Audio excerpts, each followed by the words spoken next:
మెగావారి కోడలు ఉపాసన కొణిదెల రీసెంట్గా బిజినెస్ రంగంలోకి అడుగుపెట్టిన సంగతి తెలిసిందే. చిరంజీవి గారి భార్య సురేఖ గారితో కలిసి అత్తమ్మాస్ కిచెన్ని స్టార్ట్ చేశారు ఉపాసన. ఇందులో ఇంతకాలం ఇన్స్టాంట్ మిక్స్లను మాత్రమే తయారు చేశారు. రీసెంట్గా ఆవకాయ పచ్చడిని కూడా షేర్ చేసుకున్నారు. ఒక రోజులోనే ఫస్ట్ బ్యాచ్ అంతా సోల్డ్ అవుట్ అవ్వటం విశేషం.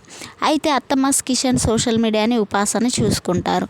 చిరంజీవి గారి అమ్మగారితో సురేఖ గారికి సంబంధించిన బ్యూటిఫుల్ వీడియోస్ని ఎప్పటికప్పుడు షేర్ చేస్తూ ఉంటారు ఉపాసన. అయితే రీసెంట్గా లావణ్య త్రిపాఠి తన అత్తగారు పద్మజ గారితో కలిసి ఆవకాయ పచ్చడి పెడుతున్న ఒక ఫోటోని షేర్ చేశారు. ఆ ఫోటోని అత్తమ్మాస్ కిచెన్ ఇన్స్టాగ్రామ్లో సెకండ్ బ్యాచ్ ఆవకాయ రెడీ అయింది, కొణిదెల ఫ్యామిలీ రెసిపీని మీరు టేస్ట్ చేయండి, ఆర్డర్ చేసుకోండి అంటూ పోస్ట్ చేసింది. ఆ ఫోటో వల్ల నెగిటివ్ కామెంట్స్ ఎదుర్కొంటున్నారు.